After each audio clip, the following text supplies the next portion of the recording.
kekuatanku, yang tak pernah tinggalkan aku. Menghadapi gelombang dalam kehidupan, Yesus, Kau selalu sertaku.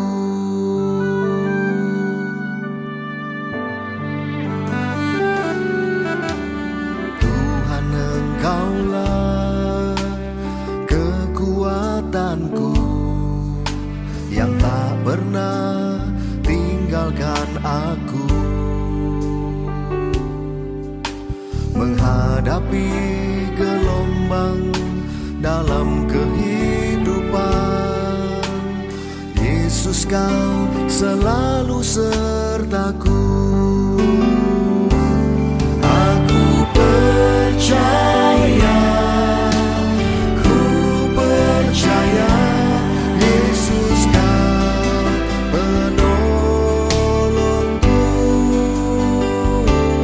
Aku percaya, ku percaya, Kau pulihkan hidupku.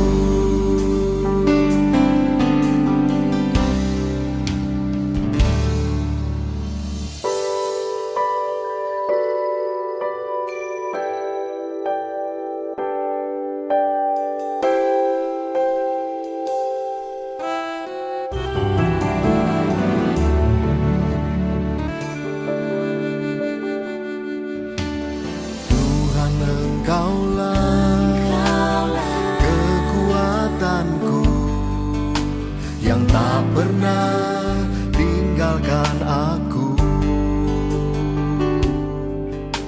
Menghadapi gelombang dalam kehidupan, Yesus, Kau selalu sertaku.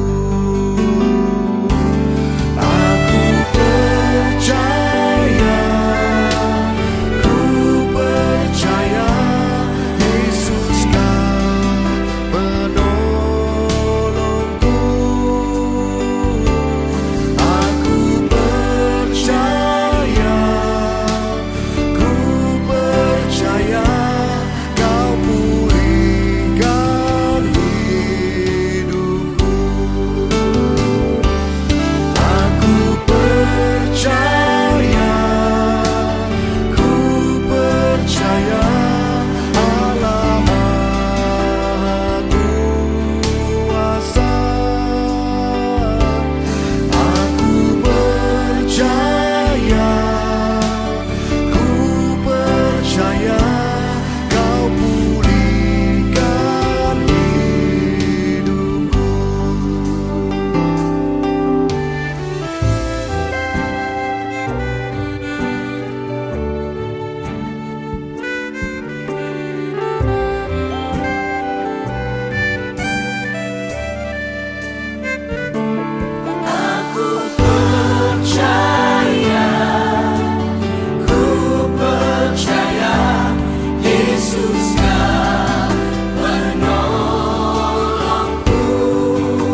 Puji nama Tuhan, Shalom.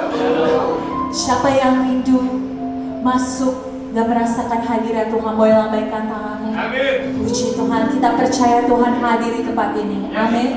Mari masuk dengan penuh ucapan syukur. Dan tentu saja dengan penuh hormat. Karena Raja di atas segala Raja ada di tempat ini. Tuhan di atas segala Tuhan ada di tempat ini. Amin. Mari kita bawa seluruh penyembahan kita. Sebelumnya mari kita bersatu di dalam doa.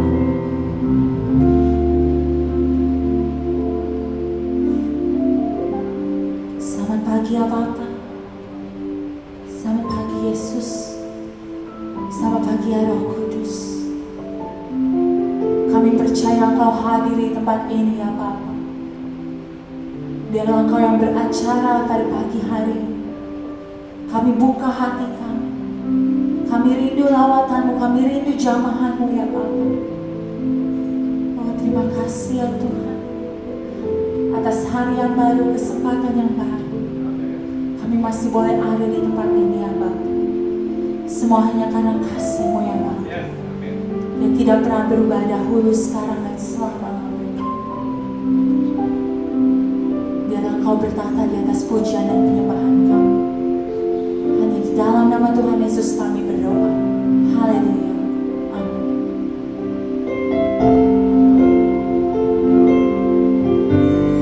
Kau hadir di sini, Allah Maha Kuasa, memberkati hidupku. Kau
bait kudus-Mu ini ya Allah. Mari pada pagi hari ini kita mencari wajah-Nya. Tuhan mau dekat dengan setiap kita. Buka hati, buka hati.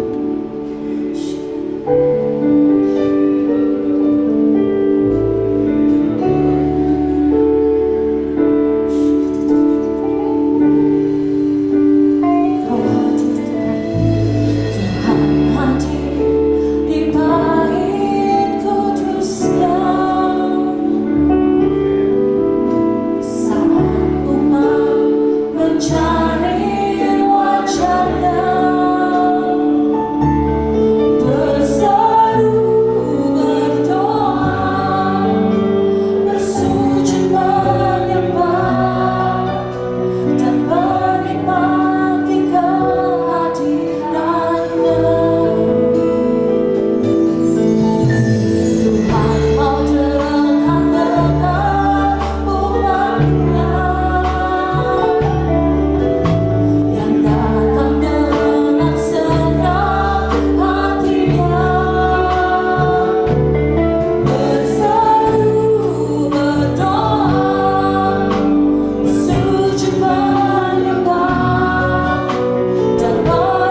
lagi yang lain ya Bapa. Kami hanya rindu ya Bapa, hadirat-Mu saja.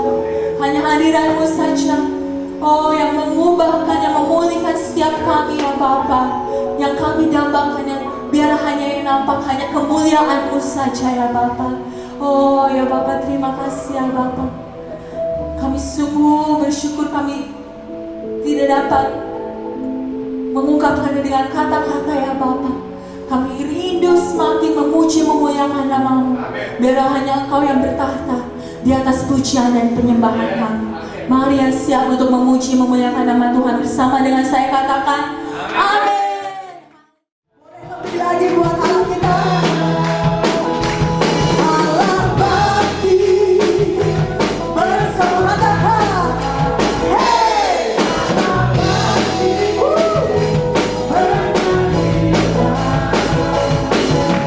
wujud harapan, kembali dibebaskan, anak yang lepas dunia.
Allah bangkit, bersoraklah.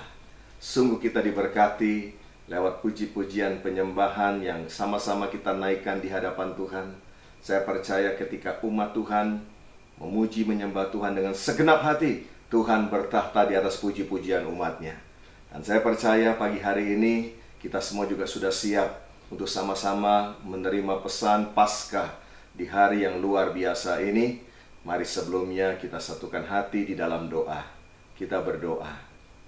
Ya Aba, ya Bapa, sungguh kami mengucap syukur dan berterima kasih kalau di hari Minggu ini kami boleh merayakan Paskah, hari kebangkitan Tuhan Yesus Kristus. Sungguh Tuhan, kami mengucap syukur meskipun saat ini kami merayakan Paskah tidak seperti biasanya. Kami merayakan di tempat kami masing-masing, di rumah kami masing-masing, tapi tidak mengurangi sukacita kami, karena kami tahu Allah yang kami sembah dalam Kristus Yesus sudah bangkit untuk membebaskan kami semua. Terima kasih ya Tuhan. Biarlah sekarang Tuhan Engkau menyampaikan isi hatimu, Engkau menyampaikan firman-Mu bagi kami semua. Urapi kami Tuhan, untuk kami bisa menangkap apa yang menjadi pesan Tuhan bagi kami, sehingga hidup kami tidak akan pernah sama lagi, karena kami akan menjadi pelaku-pelaku firman-Mu ya Tuhan. Urapi hamba-Mu, urapi kami semua yang mendengarkannya. Terpujilah nama Tuhan. Dalam nama Kristus Yesus kami berdoa. Haleluya. Amin. Saudaraku yang dikasih oleh Tuhan, hari ini 12 April 2020 kita merayakan Paskah. Memang tidak seperti biasanya. Kali ini kita merayakan di tempat kita masing-masing bersama dengan keluarga tentunya. Dan saya percaya kasih dan kuasa kebangkitan Kristus nyata bagi kita semua. Saudara yang dikasih oleh Tuhan, mari kita akan sama-sama merenungkan kebenaran firman Tuhan yang pagi ini saya ambil dari Matius pasal yang ke-28. Matius pasal yang ke-28 ayat yang pertama sampai dengan ayat yang ke-15. Sekali lagi, Matius pasal 28 ayat yang pertama sampai dengan ayat yang ke-15. Saya akan bacakan bagi Bapak Ibu Saudara sekalian. Mari kita menyimaknya bersama-sama. Tapi kalau saudara, di tempat saudara ada Alkitab, saudara juga boleh buka bersama-sama. Kebangkitan Yesus. Setelah hari Sabat lewat, menjelang menyingsingnya fajar pada hari pertama minggu itu, pergilah Maria Magdalena dan Maria yang lain menengok kubur itu. Maka terjadilah gempa bumi yang hebat, sebab seorang malaikat Tuhan turun dari langit dan datang ke batu itu dan menggulingkannya, lalu duduk di atasnya. Wajahnya bagaikan kilat dan pakaiannya putih bagaikan salju. Dan penjaga-penjaga itu gentar ketakutan dan menjadi seperti orang-orang mati. Akan tetapi malaikat itu berkata kepada perempuan-perempuan itu, "Janganlah kamu takut, sebab aku tahu kamu mencari Yesus yang disalibkan itu. Ia tidak ada di sini, sebab ia telah bangkit, sama seperti yang telah dikatakannya. Mari, lihatlah tempat ia berbaring. Dan segeralah pergi dan katakanlah kepada murid-muridnya bahwa ia telah bangkit dari antara orang mati. Ia mendahului kamu ke Galilea. Di sana kamu akan melihat dia. Sesungguhnya aku telah mengatakannya kepadamu." Mereka segera pergi dari kubur itu dengan takut dan dengan sukacita yang luar biasa, dan berlari cepat-cepat untuk memberitahukannya kepada murid-murid Yesus. Tiba-tiba Yesus berjumpa dengan mereka dan berkata, "Salam bagimu." Mereka mendekatinya dan memeluk kakinya serta menyembahnya. Maka kata Yesus kepada mereka, "Jangan takut. Pergi dan katakanlah kepada saudara-saudaraku, supaya mereka pergi ke Galilea, dan di sanalah mereka akan melihat aku." Ayat yang ke-11 sampai dengan ayat yang ke-15, ini perikopnya dusta mahkamah agama.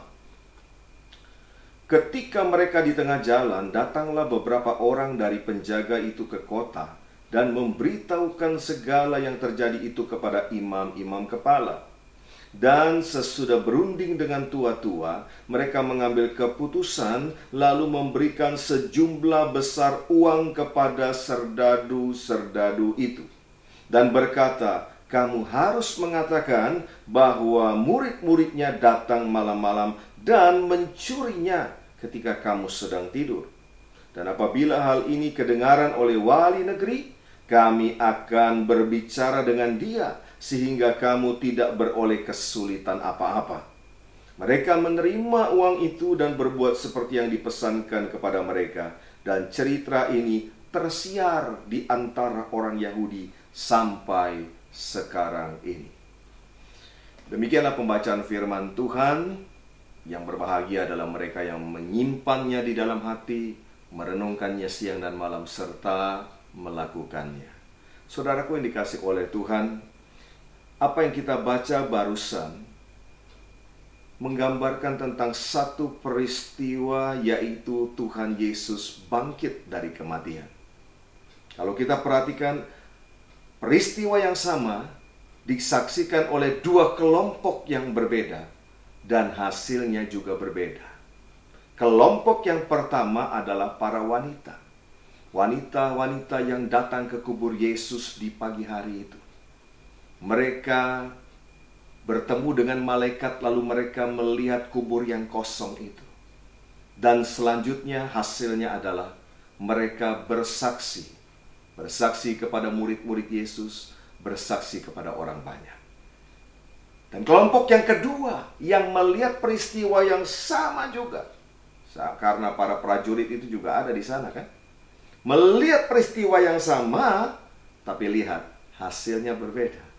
Mereka bukan menjadi saksi, mereka bukan menyaksikan yang sesungguhnya, mereka justru menjadi orang-orang yang berdusta. Saudara perhatikan di sini, satu peristiwa dilihat oleh dua kelompok yang berbeda. Beritanya juga menjadi lain. Yang satu menjadi saksi, yang satu menjadi pendusta. Nah, coba perhatikan ayat yang ke-12 tadi. Perhatikan di sana ayat yang ke-12 berkata, dan sesudah berunding dengan tua-tua, mereka mengambil keputusan lalu memberikan sejumlah besar uang kepada serdadu-serdadu itu. Saudara lihat, kata sejumlah besar, hikanos.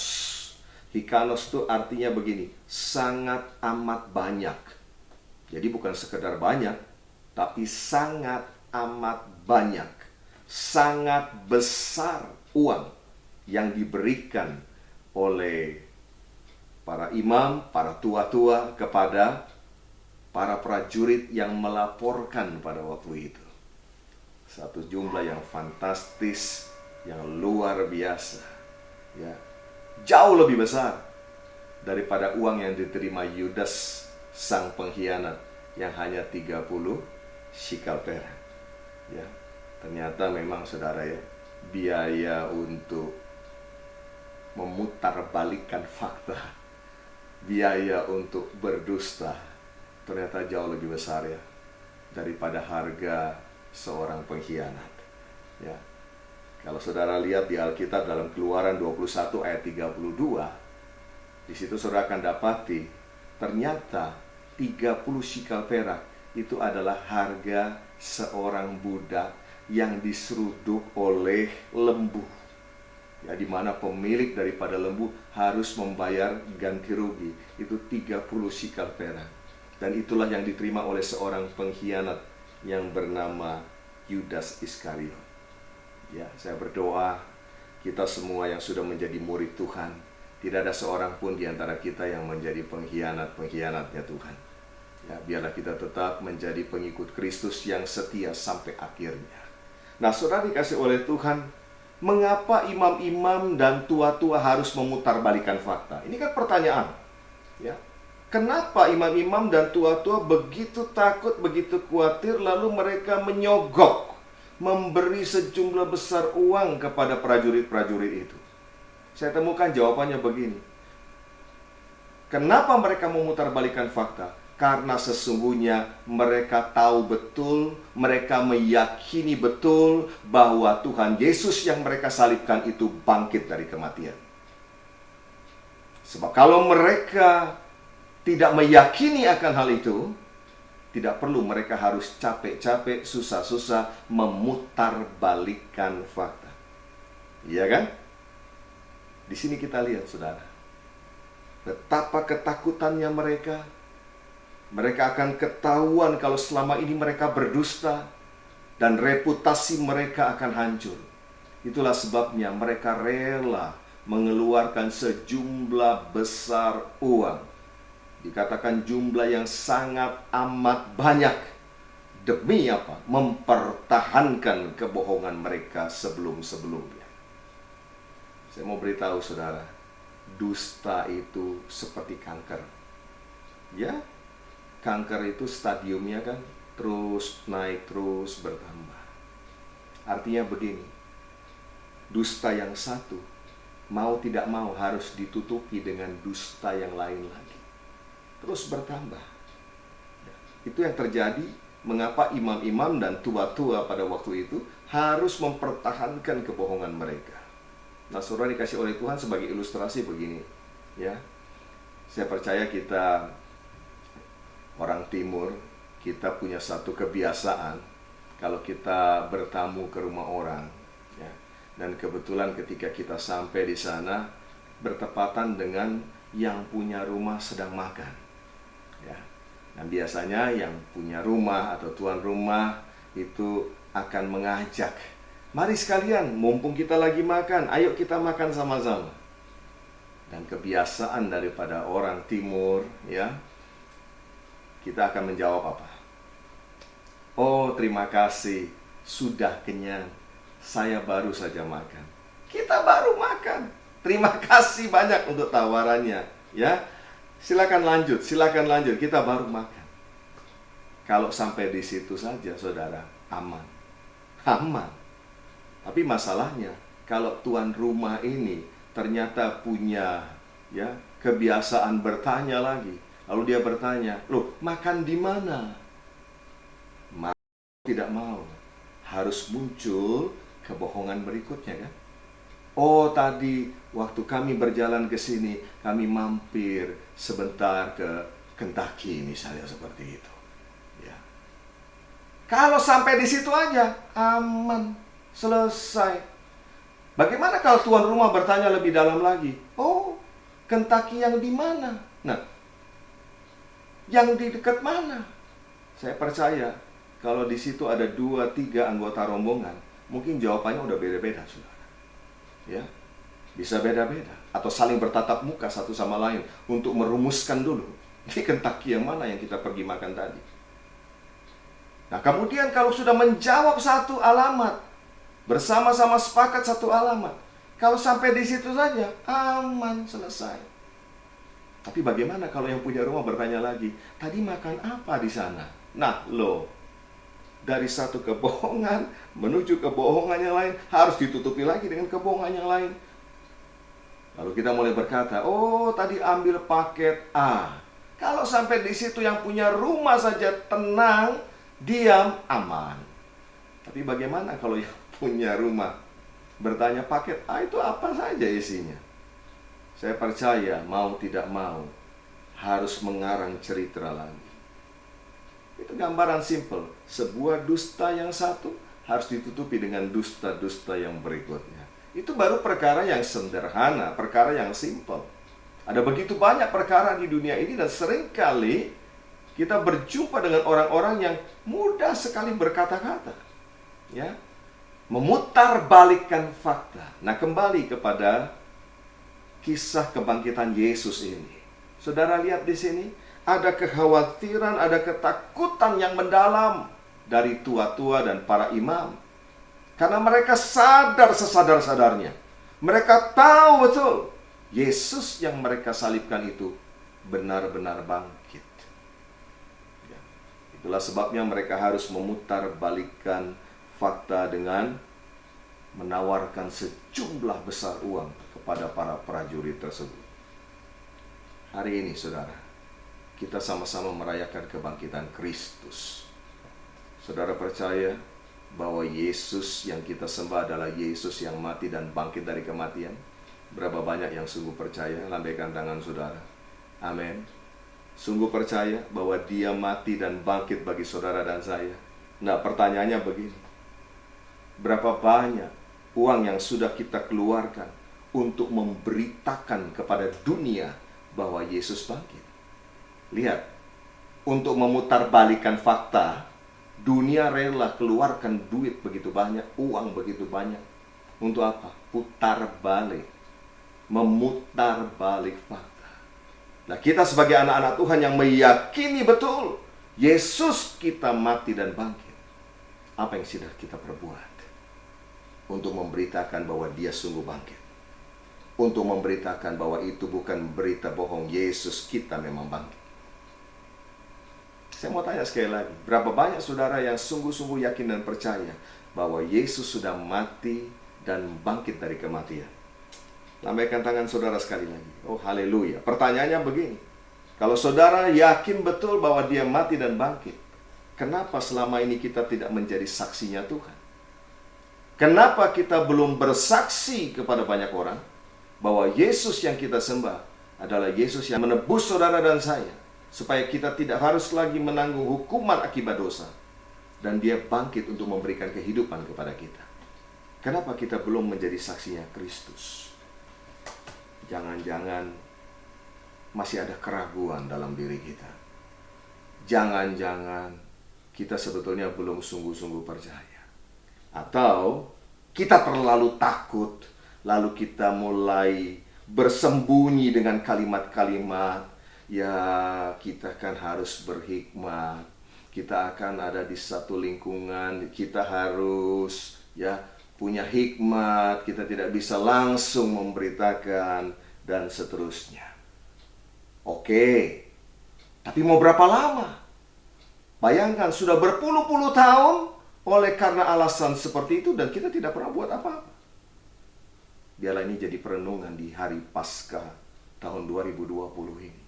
Ya, agar jangan sampai Paskah tahun 2020 ini kita rayakan, setelah itu lewat begitu saja, dan tidak pernah terjadi perubahan apapun dalam kehidupan kita. Nah, coba kita perhatikan ayat yang ke-13 dalam pembacaan tadi. Ayat yang ke-13 berkata, dan berkata, kamu harus mengatakan bahwa murid-muridnya datang malam-malam dan mencurinya ketika kamu sedang tidur. Orang kalau sudah kepepet, ya, nalarnya pun tidak berjalan dengan baik. Coba saudara lihat, ini kan dusta yang paling gampang untuk dipatahkan, dusta yang paling gampang untuk diketahui. Kalau mereka, para penjaga itu, para prajurit itu memang sedang tidur, bagaimana mereka bisa tahu kalau murid-murid Yesus datang malam-malam dan mencuri mayat Yesus? Bisa tangkap sampai di sini? Ini dusta yang menurut saya sangat aneh, yang paling gampang diketahui. Kalau alasannya karena mereka sedang tidur, bagaimana mereka tahu yang datang itu murid-murid Yesus sendiri, lalu mengambil mayat Yesus? Coba lihat saudara, kebohongan demi kebohongan. Ya, Bapak Ibu dikasih oleh Tuhan, kalau saya tanya secara jujur, menurut saudara benarkah murid-murid Yesus itu yang mengambil mayat Yesus? Tentu jawabannya tidak, bukan? Ya, saya yakin saudara akan berkata, oh tidak. Ya, jelas. Dan saya setuju dengan itu. Sebab kalau murid-murid Yesus benar yang mengambil mayat Yesus, lalu menyimpannya, lalu buat apa mereka kemudian mengikuti perintah Tuhan Yesus untuk pergi dan menanti-nantikan Tuhan di Galilea? Ya, tadi kan kita lihat, malaikat bilang, beritahu kepada saudara-saudaranya untuk menantikan Tuhan Yesus di Galilea. Ya, di ayat keberapa tadi? Di ayat yang ke-16, ya kan? Untuk apa mereka pergi ke sana? Kalau mereka ternyata yang menyimpan mayat Yesus. Bapak Ibu dikasih oleh Tuhan, Coba perhatikan di ayat yang ke-16. Dan ke-11 murid itu berangkat ke Galilea, ke bukit yang telah ditunjukkan Yesus kepada mereka. Coba lihat. Kalau mereka yang menyimpan mayat Yesus, nggak perlu mereka pergi ke sana. Mereka tahu mayat itu ada di rumah. Mayat itu ada di suatu tempat, mereka yang sembunyikan. Nah, satu referensi lagi pembacaan supaya ini connect. Kita buka Kisah Para Rasul 1, ayat yang ke-14. Ya, Kisah Para Rasul 1 ayat yang ke-14. Mereka semua bertekun dengan sehati dalam doa bersama-sama dengan beberapa perempuan serta Maria ibu Yesus dan dengan saudara-saudara Yesus. Pertanyaannya begini, kalau murid-murid Yesus yang menyembunyikan mayat Yesus, artinya Yesus tidak bangkit, buat apa mereka bertekun? Buat apa mereka bersehati dan berdoa? Kan mereka tahu kalau Yesus tidak bangkit. Nah, di sini kita melihat, ya, fakta atau realitanya adalah Yesus sungguh-sungguh bangkit. Saudaraku yang dikasih oleh Tuhan, pertanyaannya sekarang buat kita yang ada di akhir zaman ini. Saudara percaya saudara ada di akhir daripada akhir zaman? Saya sangat meyakini hal itu.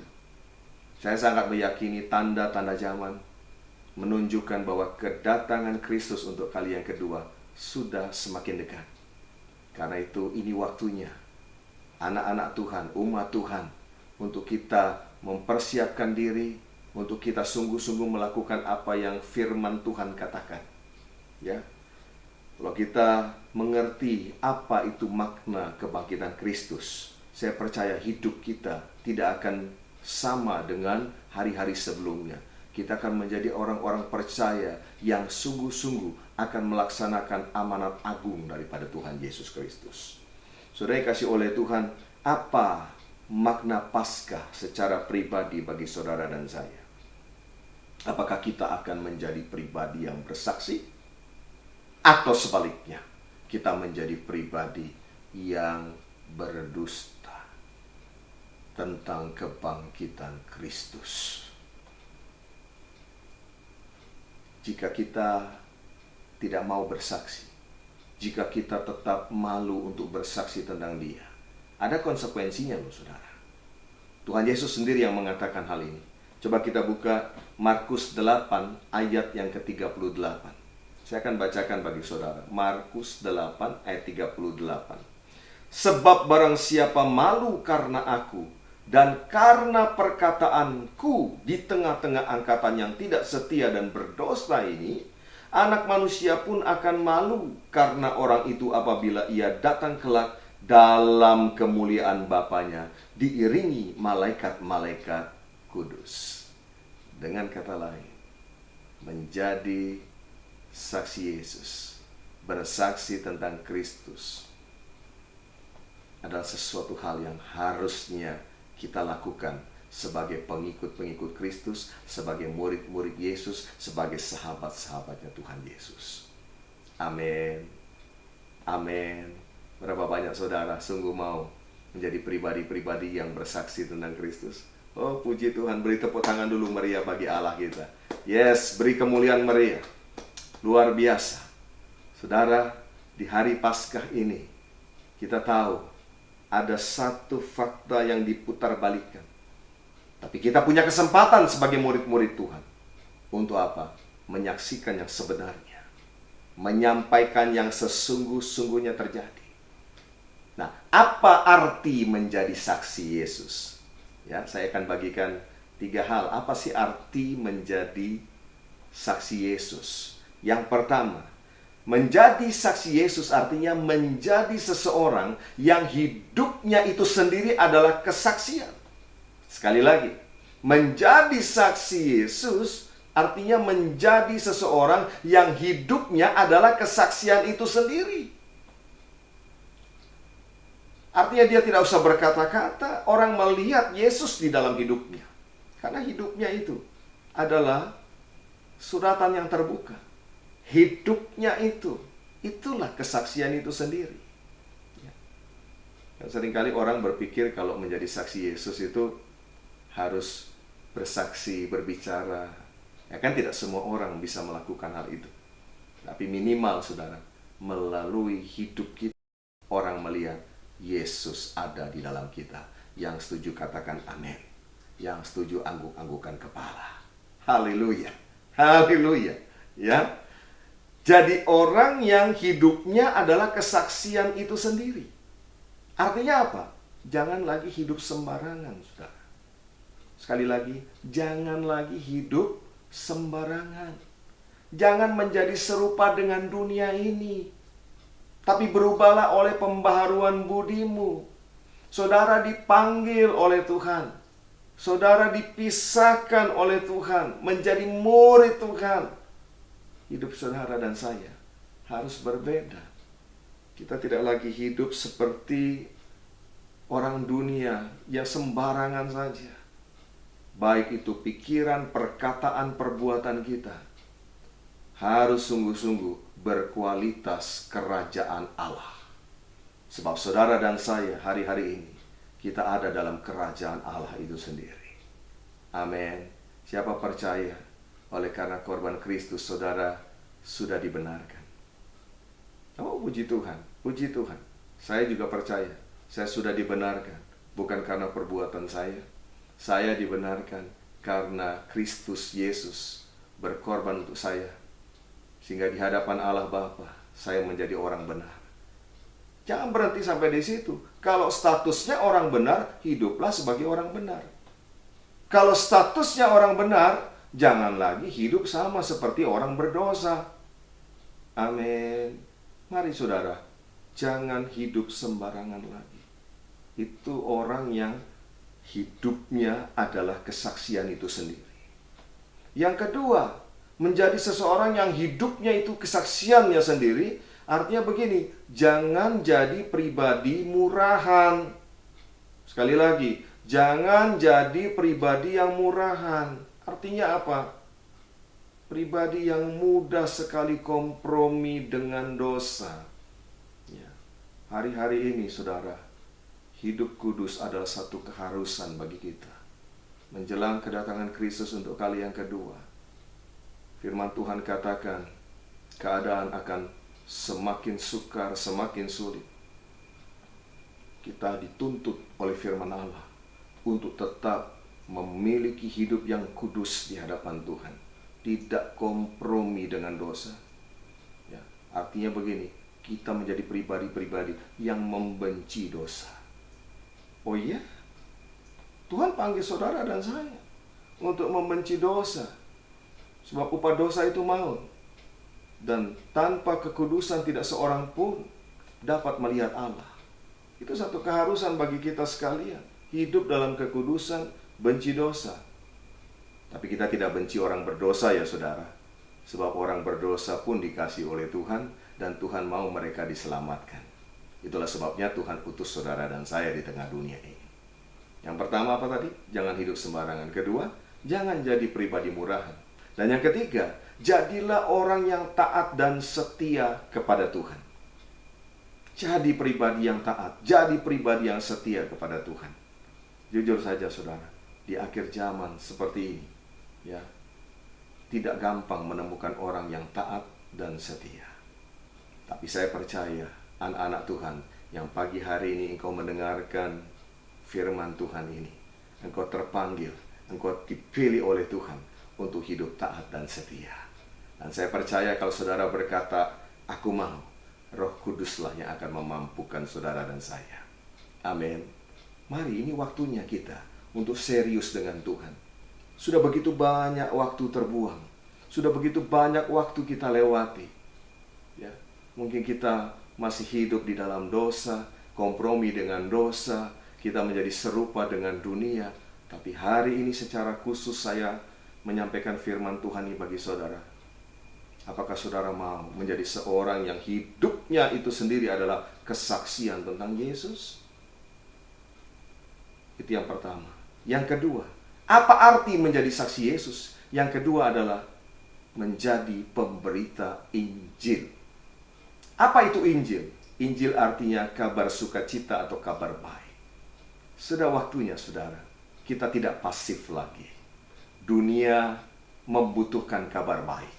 Dunia ini membutuhkan Injil Yesus Kristus. Karena itu mari kita ambil bagian.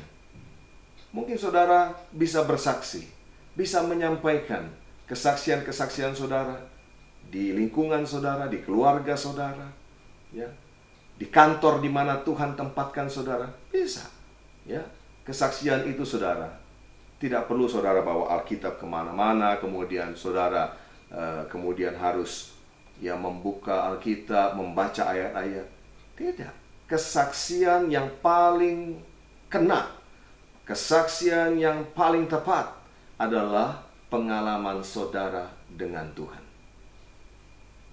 Saudara bisa bersaksi kepada orang, bagaimana ketika engkau sakit, Tuhan sembuhkan. Bagaimana ketika engkau dalam keadaan kesusahan, Tuhan hiburkan. Dia beri kekuatan. Engkau bisa bersaksi bagaimana ketika engkau kekurangan. Lalu dia Tuhan, Jehovah Jireh. Dia menyediakan apa yang menjadi keperluan kita tepat pada waktunya. Dan saya percaya pengalaman pribadi kita dengan Tuhan itu tidak akan terbantahkan. Itu kesaksian yang paling kuat, yang tidak bisa dibantah oleh siapapun. Karena saudara mengalaminya sendiri. Bukan teori, bukan dari kata orang, saudara mengalaminya sendiri. Mudah ya saudara, mudah. Hari-hari ini, mari gunakan waktu yang ada. Untuk apa? Menceritakan saja pengalaman kita dengan Tuhan. Saya percaya ada begitu banyak, mungkin tak terhitung jumlahnya, begitu banyak pengalaman-pengalaman pribadi kita dengan Tuhan. Ceritakanlah itu, sampaikanlah itu sebagai seorang saksi Yesus. Dan yang ketiga, yang terakhir, apa arti menjadi saksi Yesus? Yaitu ikut mendukung pekabaran Injil melalui gereja Tuhan. Saya percaya sampai dengan hari ini, meskipun sementara kita tidak beribadah bersama-sama di dalam gedung gereja, tapi sampai hari ini saya percaya gereja tetap punya tugas khusus dari Tuhan, yaitu sebagai representasi dari the kingdom of God, sebagai wakil daripada kerajaan Allah di muka bumi ini. Saya percaya tidak berubah sampai dengan hari ini. Meskipun sementara dalam tanda petik kita tidak ada di sana karena situasi dan kondisi, karena gereja pun harus menjadi contoh, harus menjadi teladan bagaimana mentaati pemerintah yang ada di atasnya. Jadi ketika pemerintah menyampaikan untuk semua dilakukan dari rumah, gereja harus ada di paling depan sebagai teladan, sebagai contoh. Amin. Ya. Bukan karena alasan-alasan yang lain, semua firman Allah katakan tunduk kepada pemerintah. Ya. Nah, kekasih Tuhan, dukung pekabaran Injil melalui gereja. Mungkin saudara nggak bisa berkhotbah, mungkin saudara nggak bisa ke pelosok-pelosok untuk menginjil di sana. Mari dukung pekabaran Injil melalui gereja Tuhan. Karena di gereja Tuhan ada bagian-bagian yang mengurus itu. Ada departemen yang mengurus tentang penginjilan. Ada yang mengirimkan hamba-hamba Tuhan sampai ke pedesaan, sampai ke pelosok-pelosok. Ada bagian yang khusus melayani mereka yang berkekurangan. Ada diakonia dan lain sebagainya. Ambil bagian, saudara. Selagi napas hidup masih Tuhan berikan, jangan sia-siakan. Sebab itu adalah kesempatan bagi kita untuk kelak kita menuai hasilnya. Menuai, kita mendapatkan yang namanya mahkota kemuliaan daripada Tuhan. Jangan seluruh waktu yang sisa ini kita habiskan hanya untuk menyenangkan diri kita sendiri dan keluarga saja. Ini waktunya, ini waktunya. Kapan lagi kalau bukan sekarang kita melakukan untuk kerajaan Allah, untuk Dia yang sudah mati menebus saudara dan saya, dan bangkit memberikan kepada kita hidup yang kekal. Inilah kesempatan yang Tuhan masih berikan bagi kita. Ya. Jangan tunggu hari malam. Sebab pada waktu hari malam tidak ada seorang pun yang dapat bekerja. Apa itu hari malam? Ketika kita sudah tidak ada di dunia ini lagi, waktu kita sudah selesai, ya, maka sudah hilang kesempatan itu daripada kita. Selagi hari masih siang, selagi masih ada kesempatan, selagi masih ada napas hidup, mari ambil bagian, saudaraku. Jangan berlama-lama, jangan buang-buang waktu lagi. Mari melalui Paskah tahun 2020, ambil satu keputusan. Yes, aku mau jadi saksi Yesus. Yang pertama apa tadi? Menjadi seseorang yang hidupnya adalah kesaksian itu sendiri. Jangan hidup sembarangan. Jangan jadi pribadi murahan. Jadilah orang-orang yang taat dan setia kepada Tuhan. Yang kedua, jadilah pemberita-pemberita kabar baik. Ceritakan pengalaman saudara dengan Tuhan kepada banyak orang, sehingga orang-orang boleh dikuatkan, orang-orang boleh diselamatkan melalui kesaksian saudara. Dan yang terakhir, yang ketiga, dukung pekabaran Injil, dukung pemberitaan Injil melalui gereja Tuhan. Mungkin kita nggak bisa pergi ke sana, kita terbatas waktunya karena kita harus bekerja, kita harus berusaha. Saudara bisa ikut terlibat dalam menabur, dalam memberikan untuk pekerjaan Tuhan. Ambil bagian, inilah waktunya. Berapa banyak di antara saudara di hari Paskah ini, saudara sungguh-sungguh mau menjadi pribadi-pribadi yang bersaksi kepada dunia tentang Yesus.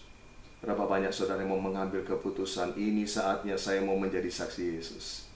Mari angkat tanganmu di hadapan Tuhan. Saya rindu kita berdoa bersama-sama siang hari ini. Bapa di sorga, terima kasih buat kebenaran firman-Mu yang sudah kami dengar di hari Paskah ini. Menjadi satu pesan Paskah yang penting bagi kami. Tuhan, biarlah kami yang sudah menerima keselamatan dari Yesus Kristus sebagai Tuhan dan Juru Selamat, hari-hari ini kami boleh menjadi pribadi-pribadi yang ambil bagian. Kami menjadi saksi Yesus di tengah-tengah dunia ini. Kami mau menjadi orang-orang yang hidup kami menjadi kesaksian itu sendiri. Kami mau hidup sungguh-sungguh di hadapan Tuhan. Kami tidak mau lagi hidup sembarangan. Kami tidak mau menjadi serupa dengan dunia ini lagi, Tuhan. Kami mau memiliki kualitas surgawi dalam setiap perbuatan-perbuatan kami, sehingga orang melihat Yesus ada di dalam kami. Kami juga akan menjadi pribadi-pribadi yang tidak murahan, Tuhan, yang tidak kompromi dengan dosa, apapun itu bentuknya, sehingga orang melihat ada kekudusan Tuhan dalam kami. Dan kami percaya orang yang kudus, orang yang dapat melihat Allah. Terima kasih Tuhan. Kami mau jadi orang-orang yang taat dan setia sampai akhir kepada Tuhan. Kami semua mau mengalami yang namanya finishing well dalam hidup kami. Tuhan, tolong setiap kami. Jadikan kami, Tuhan, pribadi-pribadi yang dapat menjadi saksi Yesus. Kami mau menjadi pemberita-pemberita Injil juga, Tuhan. Melalui pengalaman-pengalaman pribadi kami dengan Tuhan, kami saksikan kepada orang banyak. Sehingga orang-orang yang lemah dikuatkan, orang-orang yang belum di dalam Tuhan, yang masih hidupnya di luar sana, mereka boleh Tuhan dimenangkan bagi Tuhan, oleh karena melihat, oleh karena mendengar pengalaman-pengalaman kami dengan Tuhan. Dan Tuhan beri kami kesempatan juga untuk kami bisa mendukung pekabaran Injil melalui gereja Tuhan. Oh Tuhan, berkat yang Tuhan berikan, biarlah kami juga sediakan untuk menjadi benih yang kami tabur untuk pekabaran Injil melalui gereja Tuhan. Agar dengan demikian Injil kerajaan ini akan terus diberitakan sampai ke ujung-ujung bumi. Dan kami tahu kesudahan segala sesuatu sudah sangat dekat. Kedatangan Kristus sudah diambang pintu. Izinkan kami semua Tuhan terus mempersiapkan diri kami dengan baik. Ya Tuhan, hamba-Mu berdoa bagi sidang jemaat-Mu, bagi mereka yang menyaksikan video ini, tayangan ini Tuhan, yang bersama-sama beribadah pada siang hari ini. Biarlah Tuhan, Engkau yang menjamah setiap kami, Engkau yang mengurapi kami Tuhan. Yang sakit Tuhan, Engkau juga menyembuhkan mereka. Oh Tuhan Yesus, yang susah Tuhan hiburkan mereka. Biar sukacita surgawi boleh turun atas setiap anak-anak-Mu Tuhan. Yang saat ini sedang membutuhkan pekerjaan, Tuhan Engkau juga buka jalan bagi mereka. Hamba-Mu percaya Tuhan, Engkau selalu beri yang terbaik bagi anak-anak-Mu. Bagi mereka yang sedang mengalami masalah dalam usaha mereka, Tuhan Engkau juga berikan solusi. Engkau yang memberikan hikmat kepada anak-anak-Mu Tuhan, sehingga mereka bisa keluar dari persoalan yang mereka hadapi, keluar sebagai pemenang, bahkan lebih daripada pemenang. Buat mereka yang sedang menghadapi jalan buntu, biarlah Tuhan sendiri yang buka jalan bagi mereka. Kami percaya mujizat Tuhan masih ada, sebab Tuhan tidak pernah berubah, dulu, sekarang, sampai selama-lamanya. Terima kasih Tuhan buat ibadah Paskah yang luar biasa di tahun 2020 ini, yang tidak akan pernah kami lupakan, karena kami boleh mengalami sukacita surgawi meskipun kami ada di tempat kami masing-masing. Terima kasih Bapa yang baik. Jemaat yang dikasihi Tuhan, saudara-saudaraku sekalian, mari angkatlah kedua tanganmu di hadapan Tuhan. Arahkanlah hatimu kepada Allah Bapa di surga, sumber segala berkat, dan terimalah berkat yang berlimpah-limpah di dalam nama Bapa, Anak, dan Roh Kudus, yaitu Tuhan Yesus Kristus, yang menyertai dan memberkati, memulihkan dan mengangkat kita semua, mulai saat ini sampai Maranatha, bahkan sampai selama-lamanya. Yang percaya sudah menerima berkat Tuhan sama-sama berkata, amin. Selamat Paskah, Tuhan Yesus memberkati. Amin.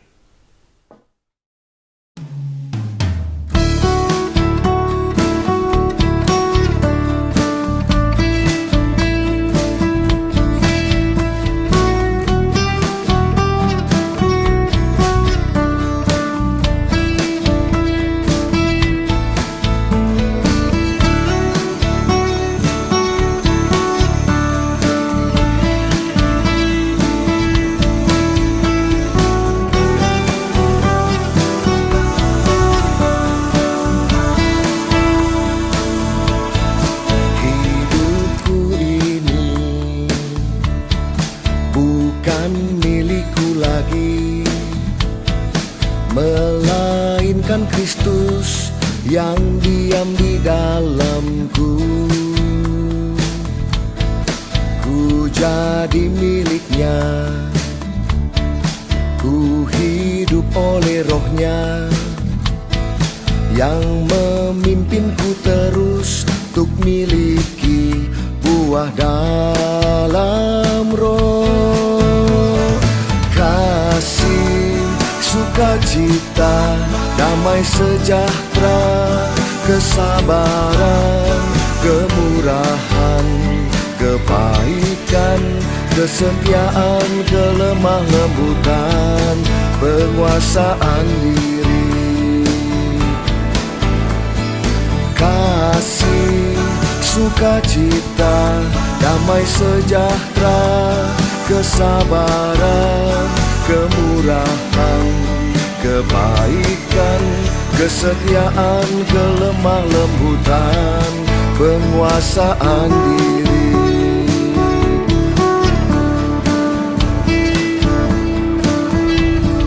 Hidupku ini bukan milikku lagi, melainkan Kristus yang diam di dalamku. Ku jadi miliknya, ku hidup oleh Roh-Nya yang memimpinku terus untuk miliki buah dalam Roh. Kasih, sukacita, damai sejahtera, kesabaran, kemurahan, kebaikan, kesetiaan, kelemah lembutan, penguasaan diri. Kasih, sukacita, damai sejahtera, kesabaran, kemurahan, kebaikan, kesetiaan, kelemah lembutan, penguasaan diri.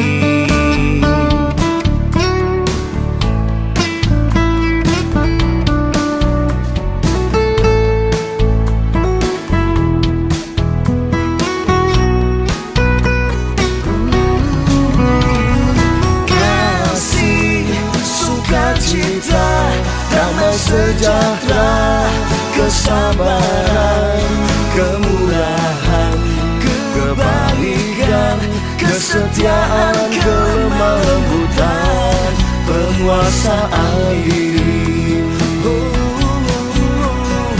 Kasih, sukacita, damai sejahtera, kesabaran,